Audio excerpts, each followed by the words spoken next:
Thank you very much, Mercy, for that history lesson. And that brings us to our next focus for the day, talking about livestock production.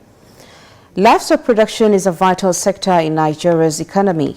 Cattle rearing is part of our history and tradition.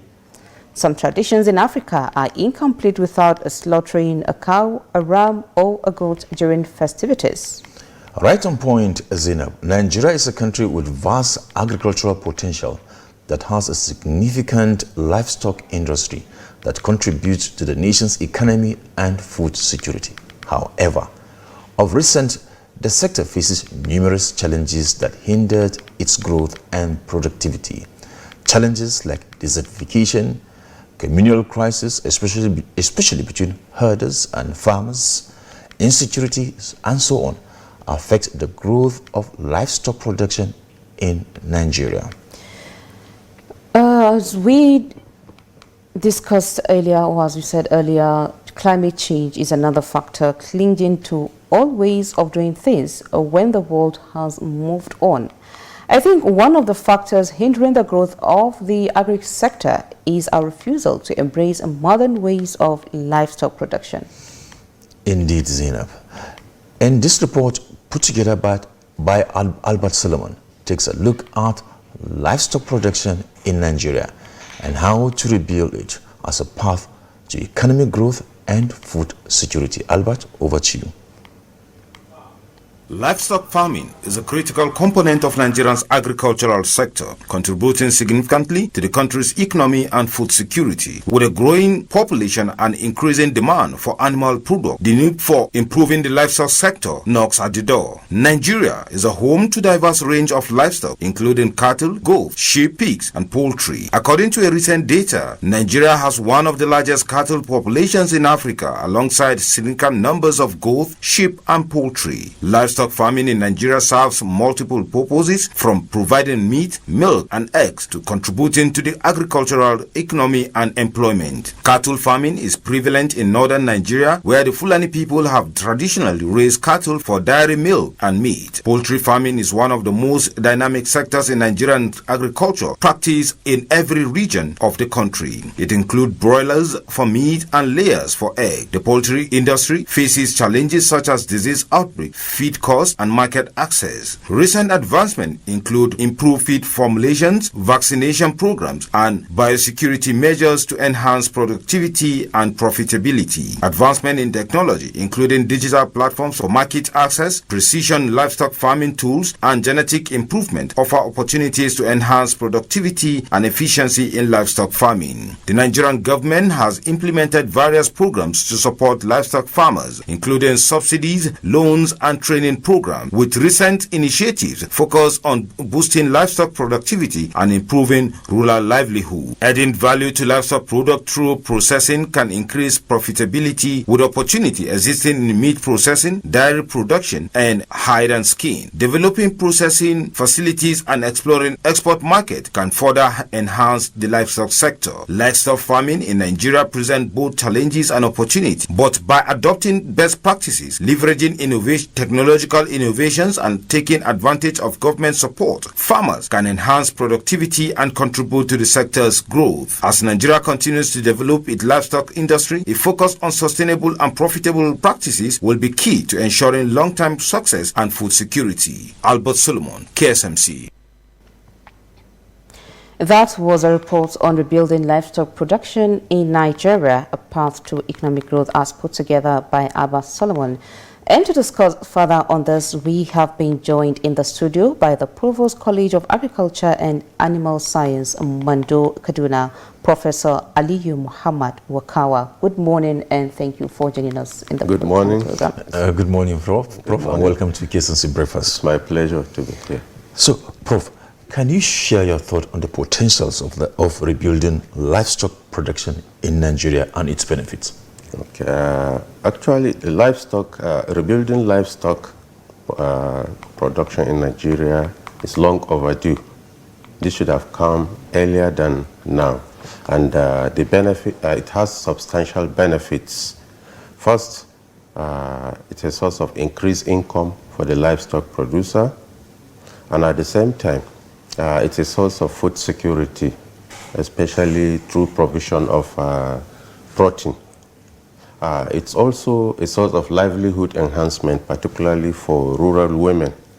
And livestock itself provides raw materials for industries that requires products from livestock. So what are some of the challenges facing the livestock sector in Nigeria, and how can these challenges be addressed? There are many challenges actually facing the livestock industry. For decades, first we look at the area of feeding. Rising cost of feeding, availability of watering points, that is one. And then secondly, this problem that has been lingering for a long time, farmer-herder clashes. This boils down to overgrazing and limited availability of land for pastoralists to graze. Then also, climate change itself. Climate change leads to drought and also flooding, which in turn lead to reduced productivity of farm produce, which in turn translate into limited availability of feeds for the livestock. Then also, there's the problem of lack of access to finance or credit facility by those aspiring to go into livestock production. This is an area where government need to look at. Yeah. And then problem of disease challenge. Most of the livestock we produce here in Nigeria are susceptible to so many diseases that are endemic to the country. Okay, as highlighted earlier in the reports, one of the major challenges facing the Nigeria's agri and livestock sector is people sticking to the traditional way of doing things, refusing to embrace technology. So on your part, what is the college doing to change this? Yeah, the college is doing a number of things. First, we look at the area of research. We're trying to see the possibility of improving the genetic potential of our local indigenous breeds. Like, for example, our own college was able to produce a breed of rabbit we call Mando. And then also still on the research, we're exploring the possibility of making feeding livestock cost effective by conducting research in the area of animal nutrition. And then we're also carrying out research, which we have been, we were able to produce some results, research that has to do with disease management, especially in the area of vaccination. We were able to develop vaccination strategies, particularly for like poultry and even cattle. You talk about did your research, you said you have rabbit, you call it Mando. Yes. What's so special about Mando? That's one. Yes. Secondly, you talk about disease control. Yes. And just like Zainab said, she said, because we are so attached to our traditions and cultures, because you will tell a person, this is the modern way of doing things now. And the person will tell you that my ancestors have been doing that. We have been hoarders for more than 100 or 200 years. And my great-great-grandfathers have been using that and has been working for them. So how do you, I want to talk about the Mandos, rabbit, Mando rate, and also the tradition of... talking about the Mando rate, you know, the local rabbit breeds we have low genetic potential for meat production. So this necessitated our researchers to go into research and then breed the local breed of the local breed of rabbits we have with the exotic breeds being brought into the country, as a result of which we had the Mando rate. Generally, the low genetic potential of our local breeds actually impacts on the productivity of our livestock. So, about the way... Low genetic potential in terms of meat, milk, and egg production. So what about the way of taking care, changing the narrative of how they used to take care of their cattle and birds? How do they used to take care of? Yes, they don't want to change. Yeah, the conservative method of production is a serious challenge also.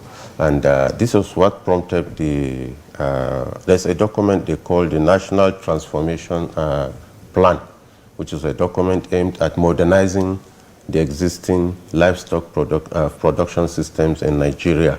So government is now gradually enforcing this document. It's a government initiative. The aim is to modernize livestock production in Nigeria in line with best global global practices so as to enhance productivity. So there's an ongoing programs across the country, which Mando is part of. And our own role is also in terms of the capacity building and then the introduction of the technical know-how to farmers. So what are some of the innovative approaches that the college has introduced to change the story about livestock production in Nigeria? Okay, first is in the area of animal nutrition, where farmers can produce feed at a cost-effective strategy. The aim is to minimize cost of feeding, which is a major problem. And then the second is the disease management, which I earlier talked about. This has to do with vaccination strategies to prevent these diseases. And then thirdly, we're also into this climate smart livestock production, where you create a microclimate for your livestock to thrive better. We do this by monitoring environmental conditions, and then we try to modify it to suit the optimum requirements of the livestock. Yeah. So how are Nigerians embracing these new technologies? I must say it's now a nationwide thing. And the Minister of Livestock Development is spearheading this crusade actually. Through capacity building, through trainings and workshops, and very soon the ministry will embark upon serious farmer education across all centers. And I'm happy to inform you that Mando has been chosen as one of the areas, one of the centers for this capacity building. It's going to take off by next year, 2026. Okay, Prof, before we continued, we went to town and sampled the opinions of Nigerians on what can be done to improve Nigeria's livestock production sector. So let's hear what they have to say. Well, my advice for the Fulani is to embrace modern life farming. It will help them very well than using the old model. There are lots that government can do to improve livestock in Nigeria. One, through trainings. When you give training to an individual, he gets to know what to do when those things are given to him. Two, by importing some livestock breeds that are better than the ones we are having, that can give more incomes and more training and more productivity to it. And through that, then building ranches where they can be able to be kept and trained there. Instead of going around like, for example, the one that Fulani people are going around with cows, animals, and before you know it, they destroy people's farm. So all this building the ranches will definitely help in controlling and be able to bring productivity, and it helps too with peace. Government can improve livestock production by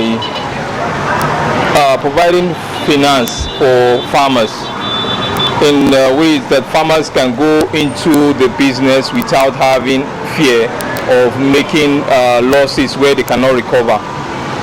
In other climes, farmers go into business with some form of insurance so they can invest, so that in livestock things can happen.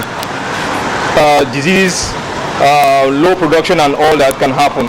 So, but when the farmer is at peace, knowing fully well that he has backing from the government financially, they can do well with production. Prof, you had viewers on the street, Nigerians talking. Can you respond to some of the issues raised by Nigerians? Yeah, they raised some very important salient points. For example, there's a need for the genetic improvement of our indigenous breeds of livestock. This can be achieved through funding of research by government. And then also, more importantly, access to finance. People aspiring to go into livestock need capital.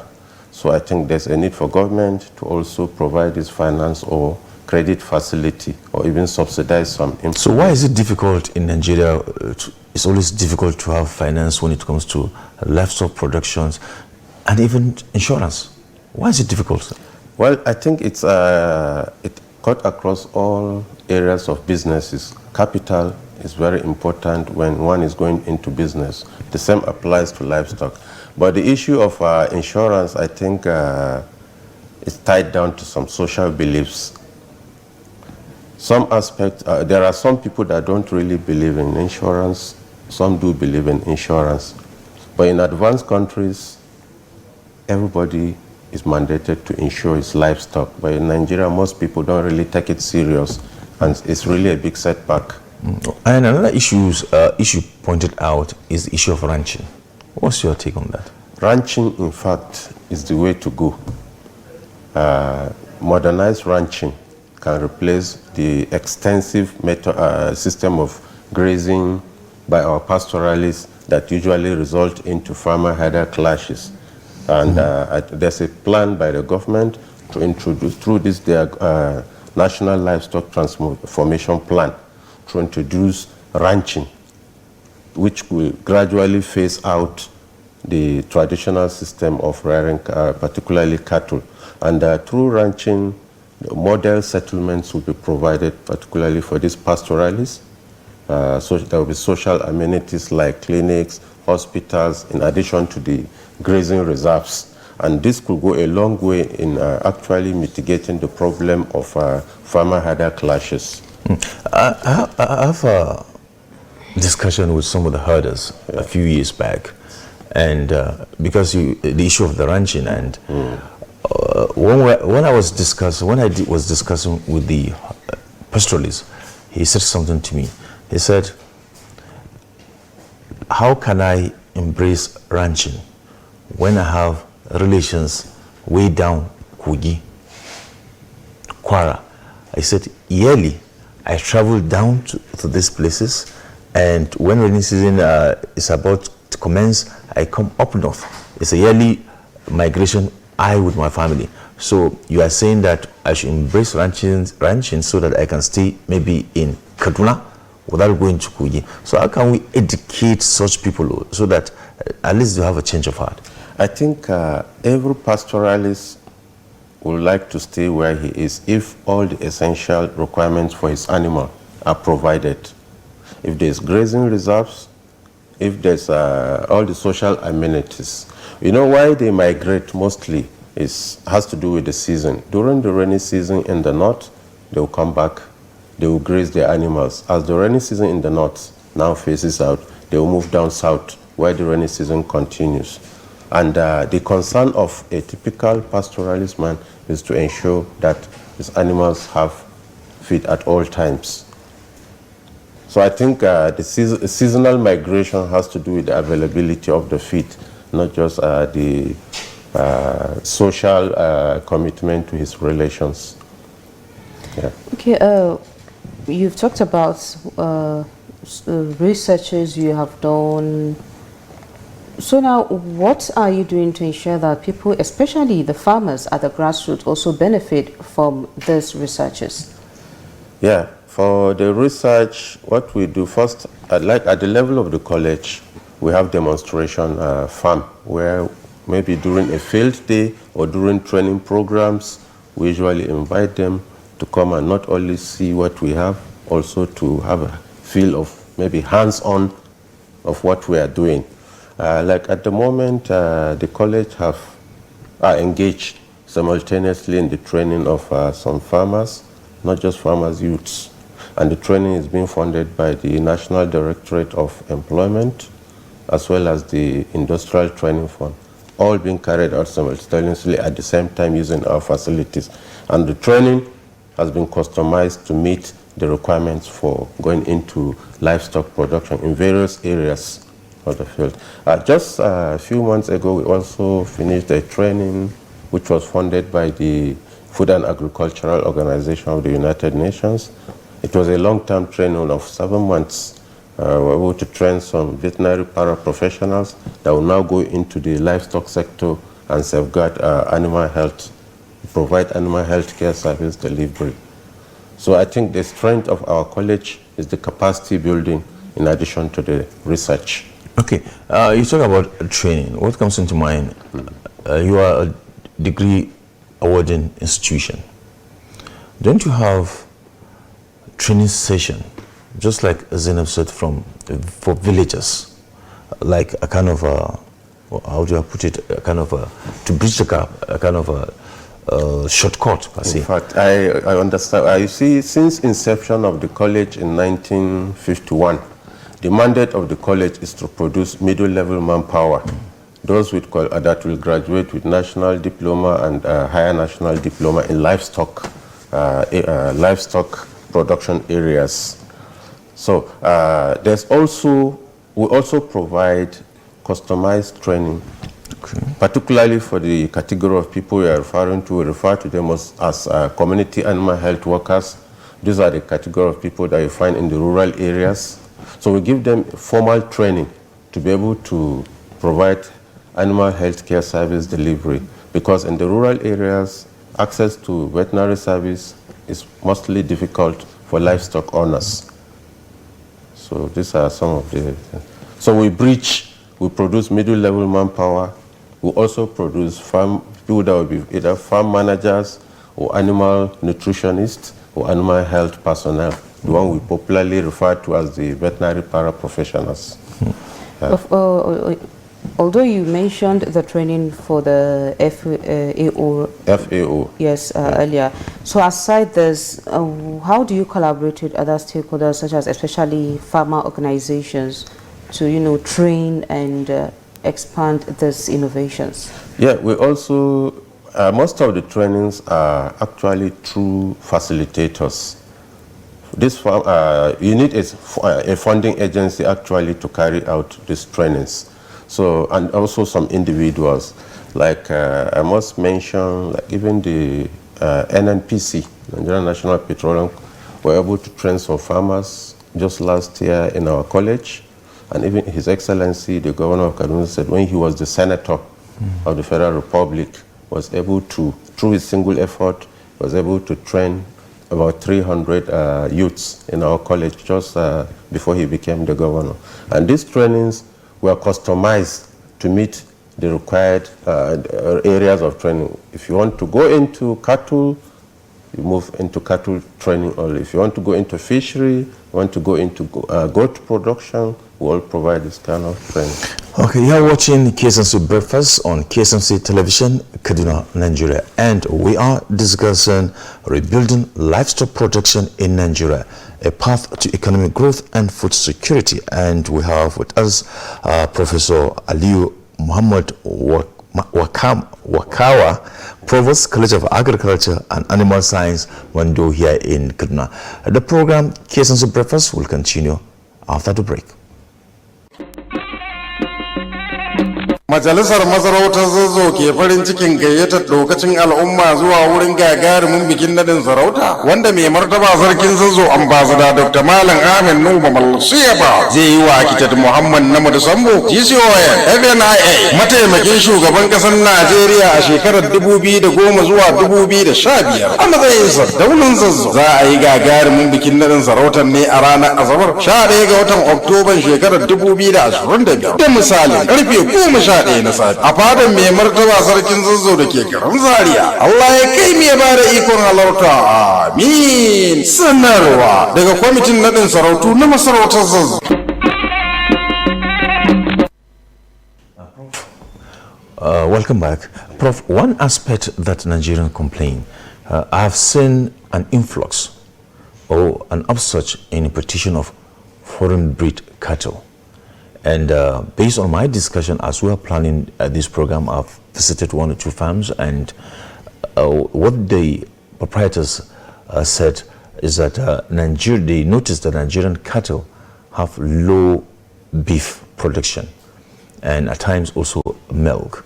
So what is your institution doing to make sure that now we have such cattle that will have good yield when it comes to beef and also milk? Yes, actually it has to do with breeding and genetic selection of the appropriate breed that can produce high yield in terms of meat and beef. As the case may be for our own college, though we have not reached that level yet, this is obtainable in NAPRI, but we are making effort through artificial insemination, which is a good technology that we have adopted to cross between the foreign breed and the local breed so that we can have a cross animal with genetic potential for both beef and milk production. You are doing artificial insemination. Yes. It means that you have the foreign breed cattle in your institutions? Or how do you manage to get the semen? You usually get the semen from maybe a commercial bank, from an institute commercially. Like if we need the semen, we just go to NAPRI, get the semen, transport it, and then come and inseminate our local cows. Yes. Okay. Okay. In our discussions, we've talked a lot about the challenges being faced, both for the people sticking to traditional ways of doing things, finances, and all of that. So you have had interactions with these farmers in your work. So from those interactions you've had with them, what did you notice are the major other challenges facing livestock production in Nigeria? Well, we've not talked about insecurity.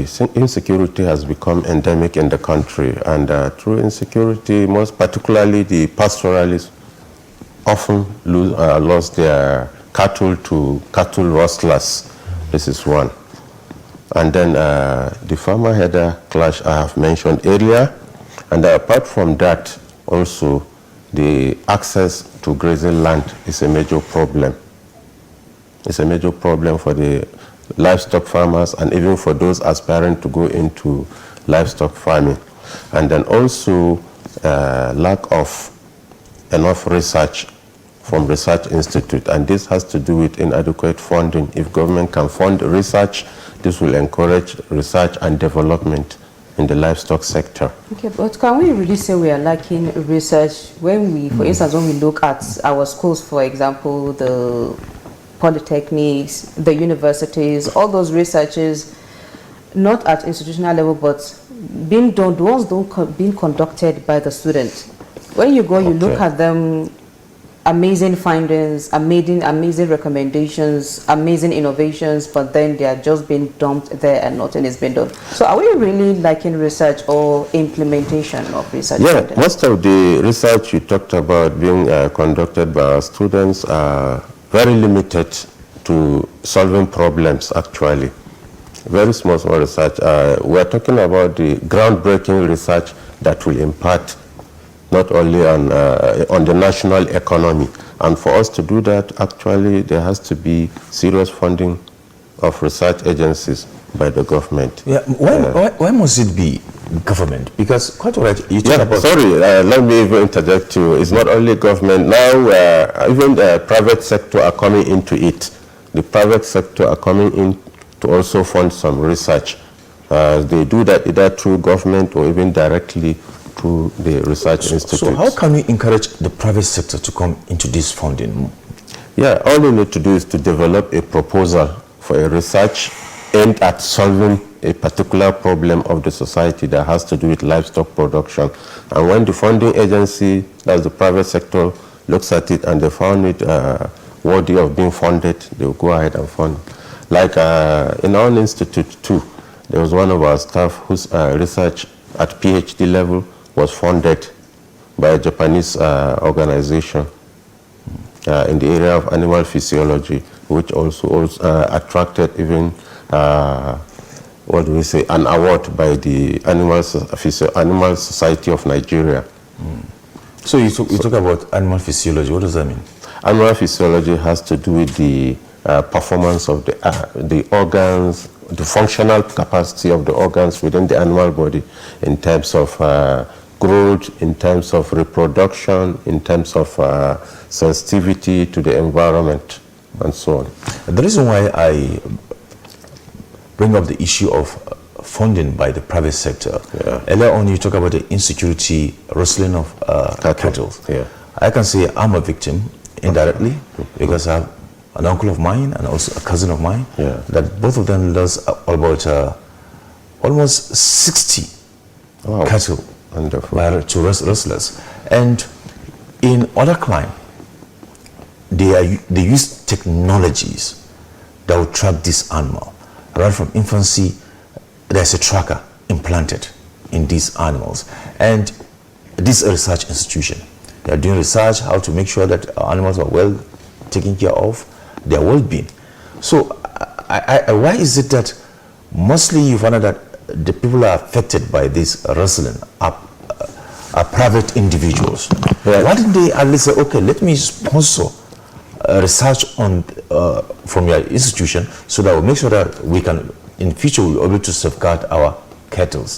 Yeah, actually, this remote sensing is what you are talking about, where you can be able to track your animals over a long distance. There are some individuals that do have this in this country, but they belong to the private sector. For those in the public sector, investment has not really been done in the area of this remote sensing.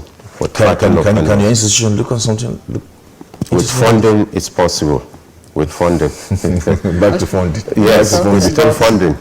Yeah. We've talked a lot about challenges, and now to success stories. What progress have we made in Nigeria's livestock production, with focus, of course, on what your college has done, what it has achieved? Okay, let me start from national point of view. Over the years, when we used to have what we call the National Livestock Project Division, I think we have one here in Kaduna.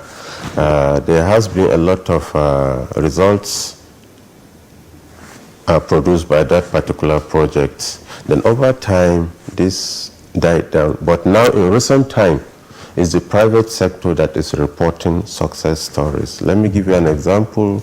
There's this recently established dairy farm in Damo, Ala Farms. There's Nagarta Farms in Nasarawa. It's a dairy farm also. Then also there's Wamko in Adamawa is a dairy farm. They have all been reporting success stories up to this moment. Then talking about poultry, if we look at the hatchery business, those into hatchery business have been reporting success stories over time.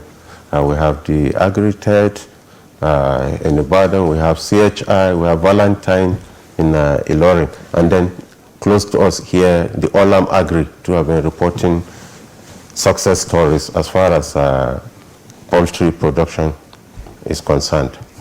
So what are the potentials of livestock production in Nigeria? Did you see a bright future? There's really a very bright future. In fact, especially in view of the fact that the government has now upped its own game by introducing the new Livestock Development Ministry. And I believe with this now, it's going to boost our livestock productivity in the country.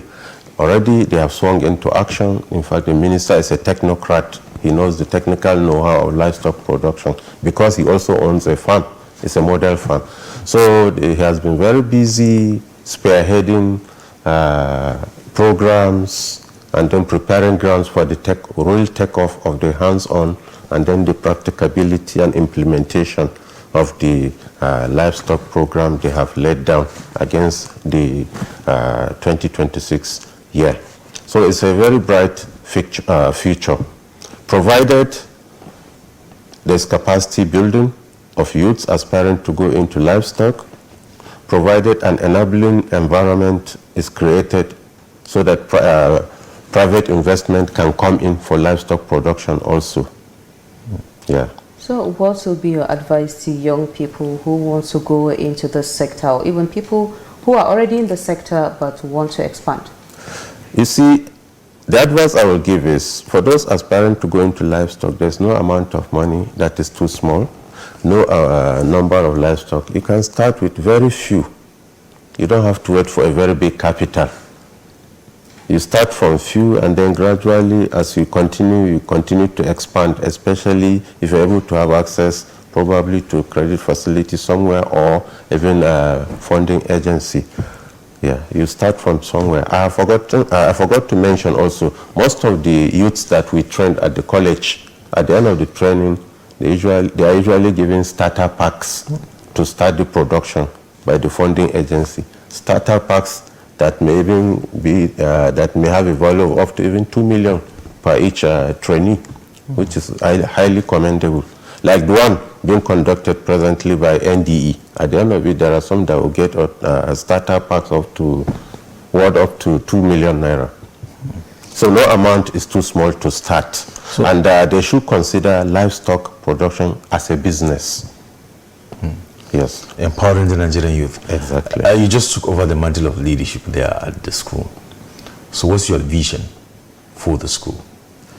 Well, the vision is to reposition the school from having the traditional orientation of just being a livestock production center or livestock training center to be a very highly visible, globally visible institution with expertise in not only livestock production of middle-level manpower, workforce with entrepreneurship skills, because the world is changing now.